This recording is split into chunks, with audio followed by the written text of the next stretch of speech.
নিরপেক্ষ নের গঠন না জানলে তোমরা এই অধ্যায় থেকে 0 নাম্বার পাবে, একবারে 0।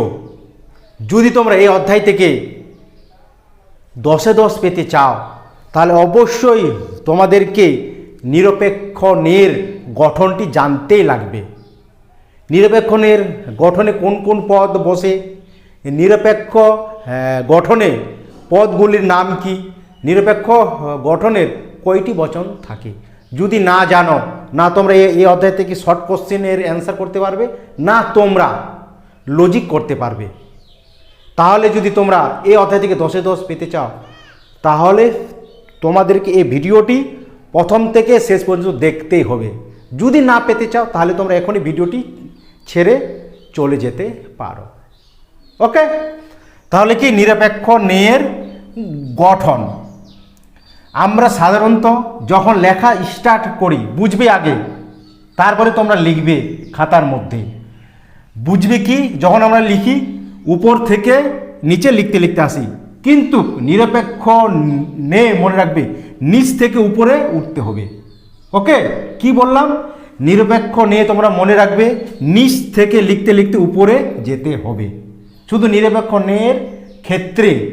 ওকে, তাহলে মনে রাখবে নিচে সব থেকে নিচে লিখবে, সুতরাং দিয়ে অতএব দিয়ে লিখবে। ওকে, যে কোনো বচন হতে পারে, শুধু তোমাদেরকে আজকে বোঝানোর জন্য এটা দিলাম। যে কোনো বচন হতে পারে।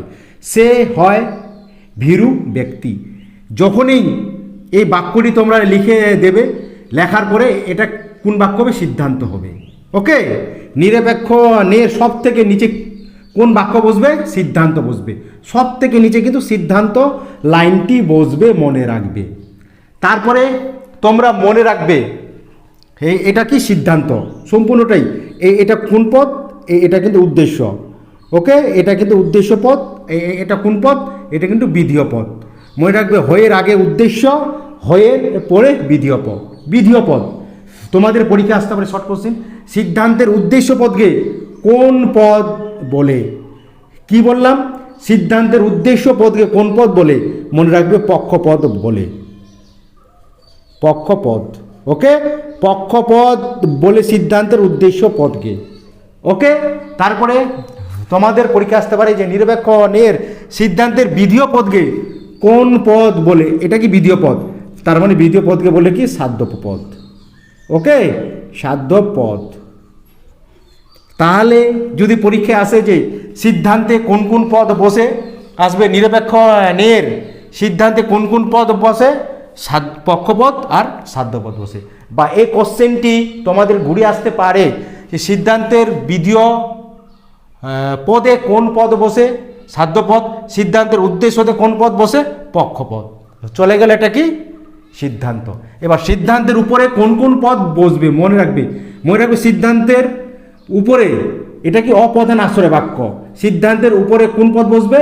অপ্রধান আশ্রয় বাক্য। অপ্রধান আশ্রয় বাক্যে মনে রাখবে পক্ষপদ বসবেই। তাহলে এটা কি আছে? সে। এই লাইনের মতো সে থাকবেই, কারণ এটা সে। যদি এখানে থাকতো রাম, তাহলে এই লাইনের মধ্যে রাম থাকতোই।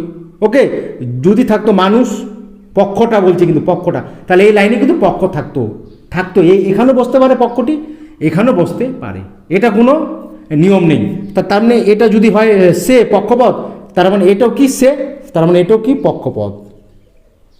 পক্ষপদ। ওকে, এরপরে অপ্রধান আশ্রয় বাক্যতে তোমরা দেখবে পক্ষপদটি লেখার পরে যে পদটি থাকবে মনে রাখবে নিরপেক্ষ নের অপ্রধান আশ্রয় বাক্যের পক্ষপদটি লেখার পরে যে পদটি থাকবে ওটা কোন পদ? হেতুপদ। একবারে ক্লিয়ার, হেতুপদ। বা কোন পদ হবে? মধ্যপদও বলতে পারো, মধ্যপদ। ওকে, হেতুপদও বলতে পারো। তার মানে মনে রাখবে যে অপ্রধান আশ্রয় বাক্যে কোন কোন পদ বসে, তার মানে অপ্রধান আশ্রয় বাক্যে পক্ষপদ বসবে আর হেতুপদ বসবে। ওকে, এবার অপ্রধান আশ্রয় বাক্যের উপরে কোন পদ বসবে? প্রধান আশ্রয় বাক্য। তার মানে প্রধান আশ্রয় বাক্যে মনে রাখবে কোন কোন পদ বসে। এইবারে পদগুলি তোমরা মিল করো। এখানে আছে কি? ভীরু লোক আছে, তার মানে এখানেও কি আছে? ভীরু লোক। তাহলে এটা আর এটা পদ দেখতে এক সেম, তার মানে এটা যদি সাধ্য পদ হয় তাহলে এটা যদি ভীরু ব্যক্তি বা ভীরু লোক একটাই, যদি সাধ্য পদ হয় তার মানে এটা আছে কি ভীরু লোক বা ভীরু ব্যক্তি একটাই, তার মানে এটাও সাধ্য পদ, সাধ্য পদ। ওকে, এইবারে এই অসৎ লোক, এটা কি হেতুপদ, এখানে কিন্তু অসৎ লোক আছে, তার মানে এটা যদি অসৎ লোকটা হেতুপদ হয় তার মানে এটা দেখতে আর এটা দেখতে সেম, খালি মিল করবে, তার মানে এটাও হেতুপদ বা মধ্যপদ। এইভাবে লিখবে। এবারে মনে রাখবে যে প্রধান আশ্রয় বাক্যে কোন কোন পদ বসে, প্রধান আশ্রয় বাক্যে সাধ্যপদ বসে বা হেতুপদ বসে। এইটাই মনে রাখলেই তোমরা দেখবে এখান থেকে যে 10 মার্কের আসে শর্ট কোশ্চিন আর লজিক সব মিলে 10-এ 10 পাবে যদি তোমরা বুঝে যাও। বা পরীক্ষা আসতে পারে যে হেতুপদ কোথায় বসে, হেতুপদ বসে কি প্রধান আশ্রয় বাক্যে আছে আর কি অপ্রধান আশ্রয় বাক্যে আছে হেতুপদ, কিন্তু সিদ্ধান্তে কি আছে, সিদ্ধান্তে কি আছে, নেই, সিদ্ধান্তে কিন্তু হেতুপদ নেই। কি আছে, প্রধান আশ্রয় বাক্যে হেতুপদটি আছে আর অপ্রধান আশ্রয় বাক্যে হেতুপদ আছে, সিদ্ধান্তে নেই। তার মানে তোমরা কি লিখবে যে হেতুপদ প্রধান আশ্রয় বাক্যে বসে এবং অপ্রধান আশ্রয় বাক্যে বসে, কিন্তু সিদ্ধান্তে বসে না। ওকে, এইবার আসতে পারে যে নিরপেক্ষণের কয়টি বচন থাকে, 3টি বচন, প্রধান, অপ্রধান, সিদ্ধান্ত, 1 2 3, তারপরে 3টি বচন থাকে কি নিরপেক্ষ নে, তোমাদের শর্ট কোশ্চেন আসতে পারে।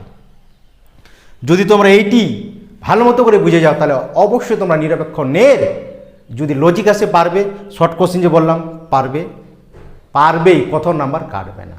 ওকে।